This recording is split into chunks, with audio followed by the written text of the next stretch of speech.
Естеріңізде болса, өткен жолы біз есім жайлы бір қозғаған едік. Мысалы, Мұхаммед деген, Ибрахим деген пайғамбарлардың аттары адамға ауырлық қыла ма, қылмай ма деген мәселен. Бұл адамға ауырлық қылмайды. Қайта жақсы аттарды қоюға өсиет еткен. Исламда мысалы үшін Алла Тағаланың ең жақсы көретін аты Абдулла, Абдурахман деген сөздер бар. Қараңыз, енді бір кісілерден мынандай сөз естідім мен. Бала туылған кезде жақсы ат қою десе, ол өскеннен кейін вдруг ол атқа лайық болмай қалса ше деген сөз. Лайық болмаса не болады деген сияқты. Мен айтар едім, жігіттер, бала жаңадан туылған нәресте, ол әлі сөйлей алмайды. Өз ақылын айтып, бір ойын айтып жеткізе алмайды әлі. Енді сіз жаңадан туылған балаға шырылдап жылап жатқан қарап отырасыз да, мынау Мұхаммед деген атқа лайық болады екен. Екіншісіне қарап тұрып болмаса, мынау жота лайық емес сияқты деп айта аласыз ба? Айта алмаймыз. Айта алмаймыз. Мен түсінгенім мынау болды, жігіттер. Расында да бала туылғаннан кейін жақсы ат қоятын кезде оның әкесі бұл атқа лайық па, лайық емес па, соны қарау керек. Түсіндіре алдым ба? Оның әкесі лайық болу керек ол атқа.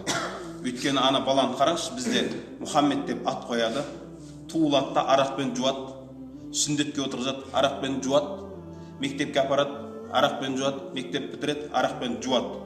Сөйтіп әжептәуір Мұхаммед бір күні арақ ішіп, Муха, Миша болып шыға келеді. О баланы осындай дәрежеге жеткізген кім?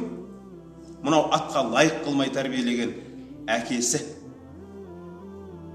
Оны біз баламызға жақсы ат қоюға қорқып, Муха, Шиша, Пиша деген әртүрлі аттар қоя бергенше бар қояды. Одан да жақсы ат қойыңыз да,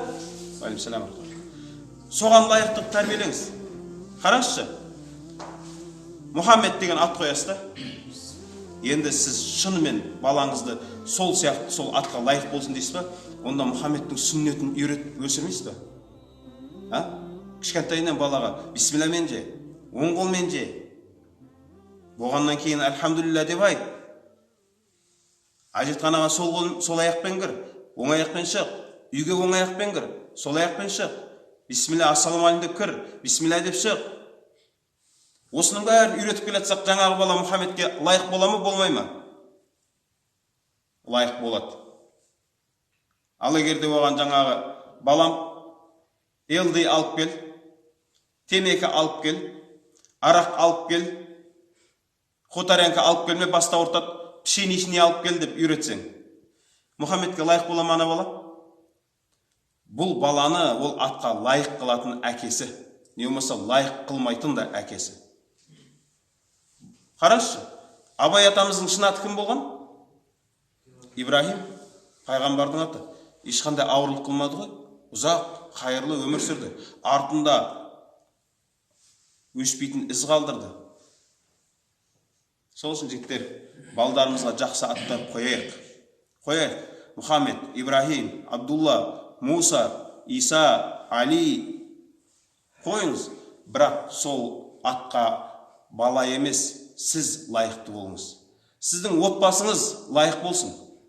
Былайша айтқан кезде сөзінің соңы, түйінін айтайын. Сіздің отбасыңыз Мұхаммед деген атқа лайық болсын.